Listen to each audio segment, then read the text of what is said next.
두 번째는 이겁니다. 성당 구조. 저는 제단 위에 무엇이 있습니까? 라고 표현하고 싶은데요. 보통 부활식에는 부활초가 있죠. 예수님의 부활을 상징하는 의미고, 이 부활초는 새 신자가 태어날 때 영세식과 혹은 장례미사 때 사용하기도 합니다. 제 성당 안에서 가장 중요한 공간은 제대, 성찬절례의 중심인 제대고 최후의 만찬상이며 예수님의 몸을 상징하죠. 그래서 우리는 제대를 지나갈 때마다 인사를 하게 됩니다. 만약 성제단 위에 오른쪽에서 왼쪽까지 지나갈 때는 감찰에다도 인사를 하고 제대에도 인사를 하는데 혹시 모를 때는 제대에다가 놓고 인사를 하는 게 중요해요.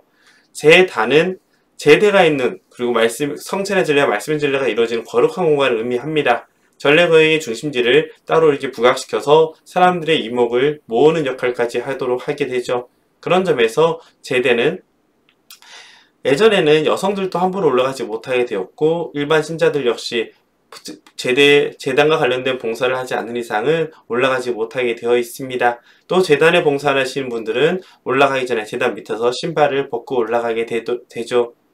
그리고 재단 위에는 또 주례석과 독서대가 있습니다. 주임님한테 듣기로는 과거에는 본당마다 주례석이 있다가 중간에 사라졌다가 다시 최근에 교구에서 다시 만들라는 직책이 나서 만들었다고 해요. 그래서 이거는 시작전례와 보편장 기도를 진행하는 장소이면서 보통은 주례석에 붙어서 있지만 우리는 주례석 자리가 제대에 가려져 있기 때문에 정중앙에 보통 있죠.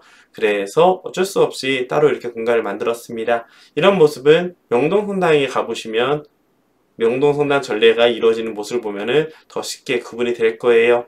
독서대는 말씀 전례의 중심이고요. 제가 최근에 독서대에 대해서 독경대라고도 표현하는데 독서대, 독경대에 대한 자료를 찾아보니까 과거에 마이크 시설이 없을 때는 소리 음량적인 문제 때문에 이것이 오히려 신자들 중앙에 올라가게끔 사람들보다 좀 높은 위치에 만들어져 있는 경우도 있었다고 합니다.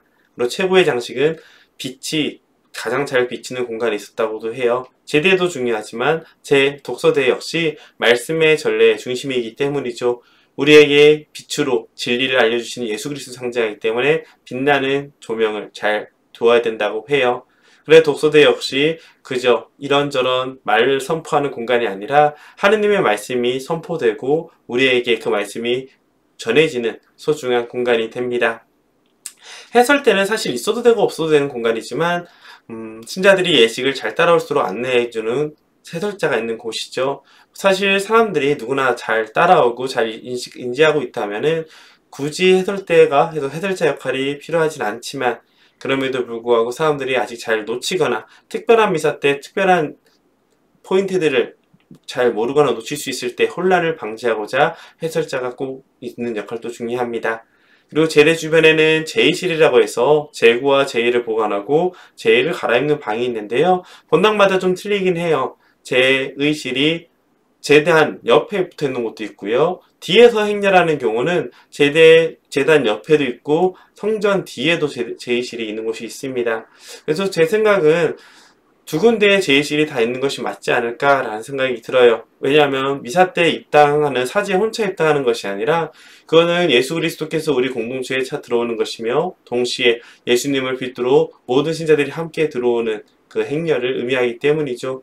그래서 뒤에도 제의실이 있고 앞에도 제의실이 있는 것이 맞지 않을까라는 생각이 듭니다. 그런 본당을 예전에 제가 첫 번째 본당이었던 노원성당에서 봤는데 대성전이 그런 구조였어요. 그래서 굉장히 좋더라고요. 그리고 여기서는 표현이 되지 않았지만 최근에는 우리나라는 주로 성전 안에 고해소가 있는데 성전 안에 들어오기 전에 우리의 마음을 돌아보는 의미로 또 깨끗하게 정결하게 하는 의미로 성수대가 있고 고해소가 준비되어 있습니다. 또 하나 더 재밌는 것은 이런 거 알아보니까 알게 된 사실인데 성당 안에 성당이 마당들이 꼭 있잖아요. 그 마당이 있는 이유는 단순히 주차장을 위한 공간이 아니다고 하더라고요. 과거부터 광장이나 마당이 있는 이유 혹은 성당 자체가 약간 언덕 위에서 마을을 다 볼 수 있는 위치에 있는 이유는 성당에 들어오기 전에 각자 자신의 마음을 돌아보는 시간을 갖는 그런 장치의 의미도 있었다고 합니다. 그래서 신자든 비신자든 잠깐 모여 앉아서 머물 수 있는 공간이면서 동시에 십자가의 길이나 여러 가지 성상들을 통해서 기도하면서 마음을 준비하고 성전에 들어와서 미사에 참여하도록 도와주는 그런 효과적인 효과도 있었다고 하죠. 그런 거 보면은 우리 2000년에 동안 이어오면서 단순히 하느님에 대한 심적인 존경, 경외심뿐만 아니라 우리 인간의 마음을, 인간적인 나약함, 그런 것들을 또 잘 배려하면서 만들어진 것이 이 성전에 대한 전례 규정들이 아닐까라는 생각이 듭니다. 또 여기서 되게 재밌는 게요. 제가 예전에 책을 더 어떤 책인지도 기억이 안 나는데 책을 보면서 알게 된 사실입니다.